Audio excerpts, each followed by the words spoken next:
The seas have always held a certain allure, a promise of adventure and discovery. They are vast, mysterious, and often treacherous, yet they beckon with the promise of new lands and untold riches. For centuries, maritime nations have relied on their ships, these vessels of wood and steel, to project power, explore new horizons, and defend their interests. These ships were not just tools of war or commerce, they were symbols of national pride and technological prowess. In the annals of Prussian naval history, one ship stands out as a symbol of innovation and ambition: SMS Loreley. This vessel was more than just a ship, it was a beacon of Prussian ingenuity and a harbinger of the nation's maritime future. Following the sale of the two Nix-class Avisos in 1855, the Prussian Navy had no smaller steam-driven warships. The Aviso Grill, built the following year, was initially intended to serve as a royal yacht and carried no armament. The Navy decided it needed a vessel that could serve as a flagship and scout for the small gunboats that formed the bulk of Prussia's small fleet. The technical department of the Admiralty drew up plans in 1857 for a paddle steamer that could serve in that role. At the time, naval designers had not settled on the use of screw propellers on warships, and the Prussian designers still had reservations about adopting the new technology. They also eschewed iron for the hull in favor of traditional wood planking. The paddle steamer Loreley was 142 feet and 2 inches long at the waterline and 154 feet 6 inches long overall. She had a beam of 21 feet 8 inches and a draft of 8 feet 2 inches forward and 9.9 feet aft. As designed, she displaced 430 tons or 420 long tons, and at full load her displacement increased to 470 tons or 460 long tons. Her hull was constructed with transverse wooden frames and was carvel built. To protect from biofouling, the wooden hull planks were sheathed in copper. The hull was divided into 7 watertight compartments. Her freeboard amounted to 16 feet 1 inches. Loreley was thoroughly rebuilt between 1869 and 1873. The reconstruction was so extensive, she is sometimes considered a different vessel. Her original wooden hull was rebuilt with iron frames, though she retained the wooden outer planking, still sheathed in copper. Displacement fell slightly to 395 tons, or 389 long tons, as designed, and 450 tons, or 440 long tons, at full load. She was also shortened slightly, with a waterline length of 140 feet 7 inches, and an overall length of 152 feet 11 inches. Beam remained the same, but her draft increased slightly to 8 feet 3 inches forward and 10 feet aft. Steering was controlled with a single rudder. Loreley was a mediocre seaboat and she was difficult to turn. She lost little speed in a head sea, though a beam sea caused considerable loss of speed. The ship had a crew of 4 officers and 61 enlisted men, though the latter figure was later reduced to 53 after the Reconstruction. She carried 2 small boats of unrecorded type. Loreley was propelled by a single oscillating 2-cylinder marine steam engine manufactured by the machine shop operated by the Seehandlungsgesellschaft, the Royal Merchant Shipping Organization.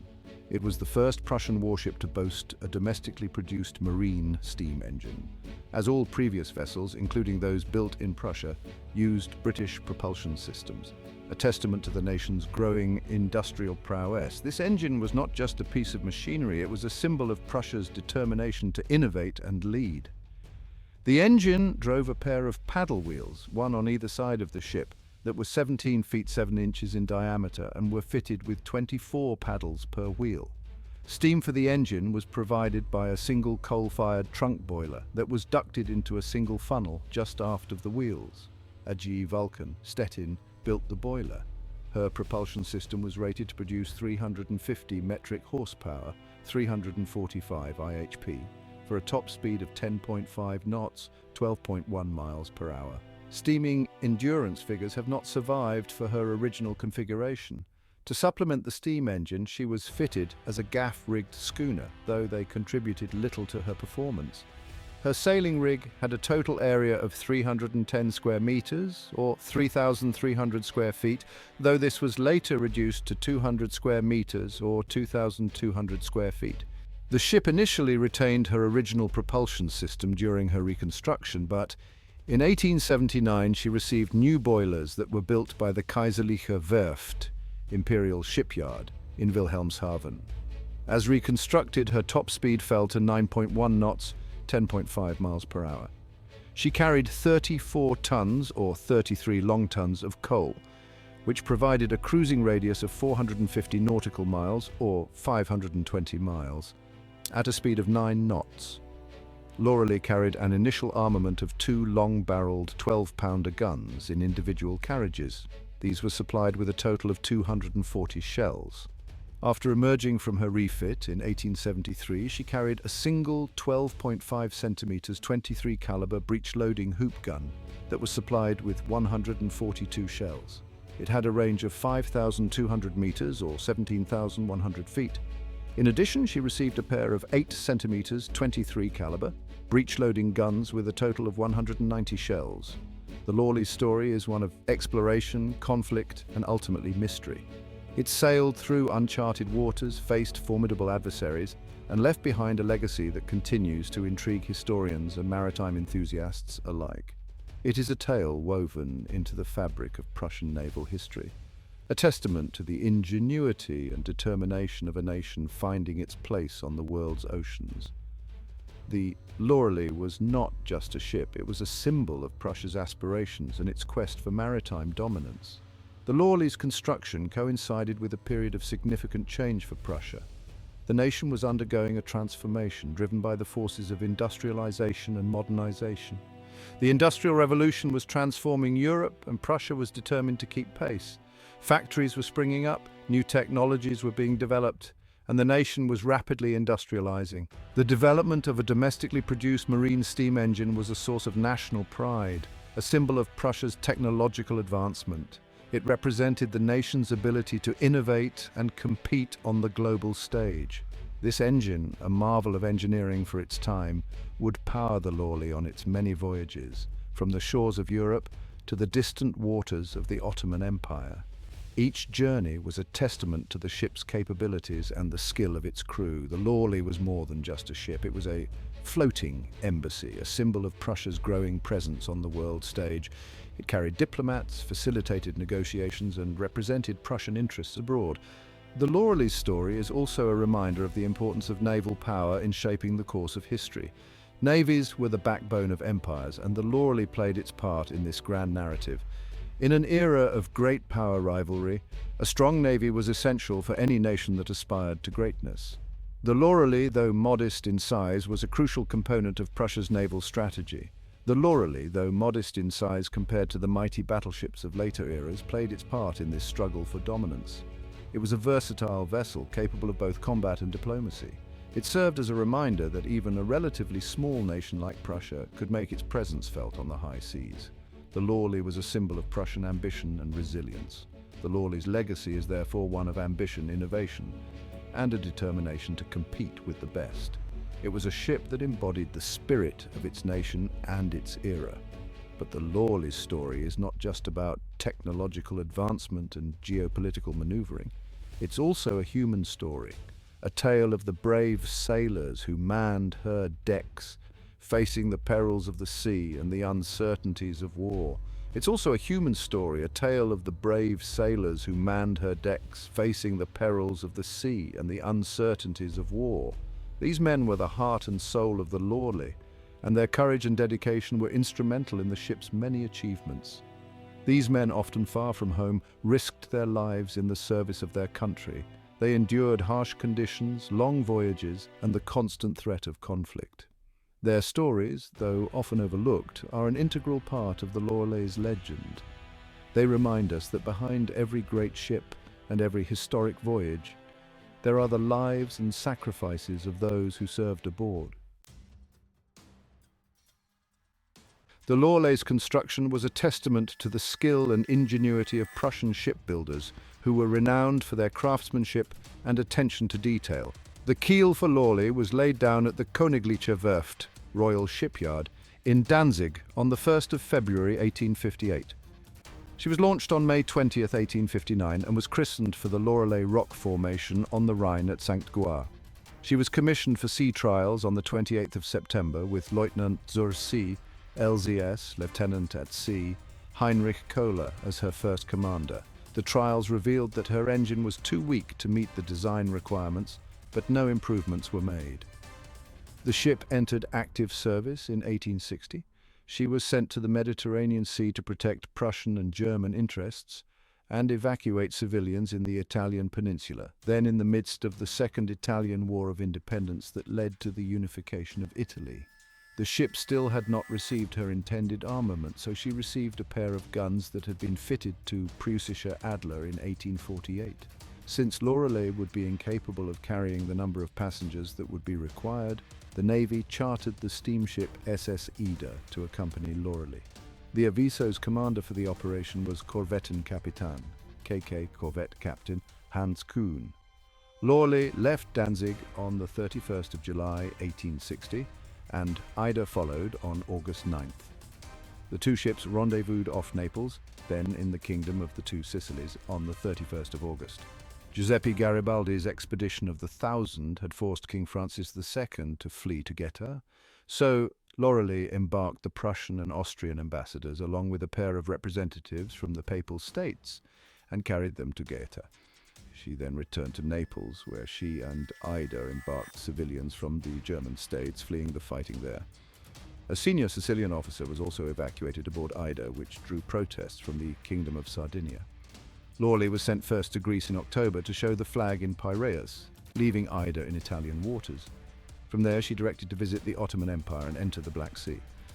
Under the terms of the Treaty of Paris that had ended the Crimean War in 1856, Prussia and the other European great powers, excluding the Russian Empire, were permitted to station warships in the mouth of the Danube at Sulina. Loreley was the first Prussian warship to do so. She returned to the Ottoman capital, Constantinople, in mid-June 1861 to bring the Prussian ambassador to visit the new Sultan Abdulaziz.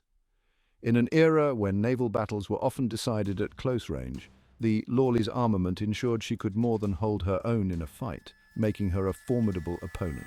The Loreley's design was a reflection of the changing nature of warfare in the 19th century, where technological advancements were rapidly transforming military strategies. The age of sail was coming to an end, and steam power was rapidly transforming naval warfare, leading to new tactics and ship designs. The ship's executive officer, LZS Otto Livonius, took command of the ship when Kuhn was recalled to Prussia to take command of the gunboat flotilla. Loreley then cruised to Mount Athos. She remained in the Mediterranean for another year, which passed uneventfully before returning to Prussia, being decommissioned at Danholm in August 1862. The Second Schleswig War began in February 1864, and Loreley was recommissioned on the 21st of February and stationed in Swinemünde as the flagship of the gunboat flotilla there. Her commander at this time was LZS Alexander von Montz. Now Kapitän zur See, KZS, Captain at Sea, Kuhn returned to the ship. 5 gunboat flotillas were organized by the end of March. I Division was assigned to the Fleet Command. Second Division was stationed in Swinemünde to defend the mouth of the Oder River. 3 and V Divisions were based in Stralsund to defend the Kubica Bodden and the Bay of Greifswald, and therefore 4th Division was tasked with defending Peenemünde. On the 15th of March, Kuhn took Loreley and 3 of the divisions for maneuvers off Rügen.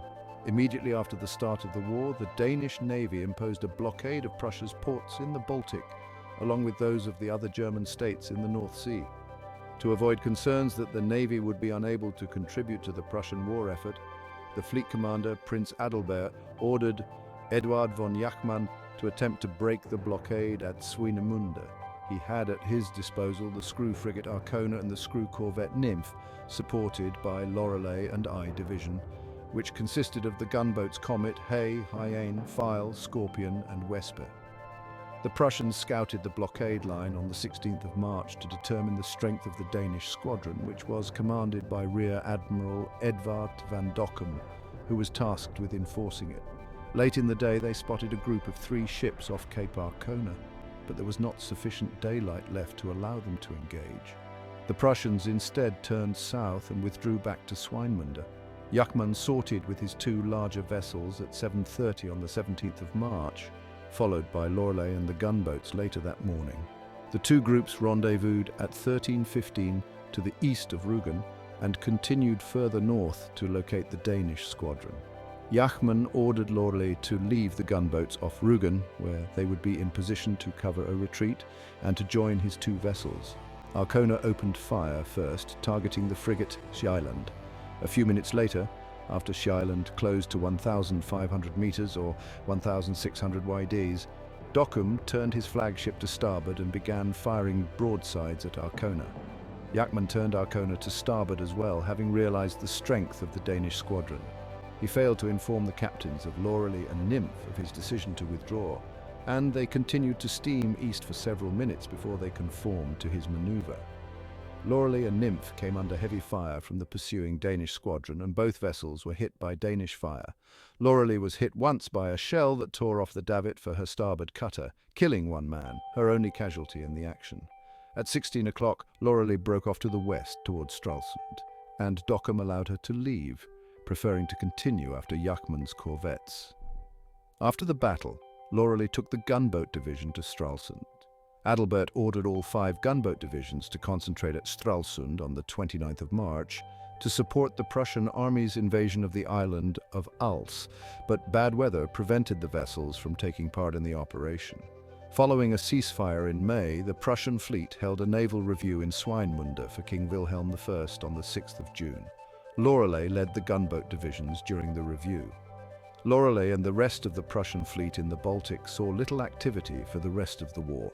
After the ceasefire ended in late June, the Danes reimposed the blockade and the Prussian fleet could not challenge it. The war ended quickly thereafter, however, as Prussian and Austrian armies had conquered the entire Jutland Peninsula and Als. The gunboat divisions were then deactivated, and on the 31st of August, Kuhn's command was disestablished. Loreley was decommissioned on the 23rd of September. By the end of the decade, Loreley was in a badly deteriorated condition, to the extent that she could not simply be overhauled and returned to service. It was decided to completely rebuild the vessel with a new iron-framed hull, though she retained copper-sheathed wood planking for the hull itself. The boilers were also replaced, though the original engine remained. Her old guns were replaced with newer breech-loading guns. The reconstruction was carried out at the Königliche Werft in Wilhelmshaven, and it lasted from 1869 to 1873, though the Franco-Prussian War of 1870-1871 delayed progress. She was launched on the 19th of August 1871 after the end of the war, and after completing fitting out, was commissioned into what was now the Kaiserliche Marine Imperial Navy of United Germany on April 16, 1873. She thereafter served as a tender for the Marinestation der Nordsee, North Sea Naval Station, based in Wilhelmshaven.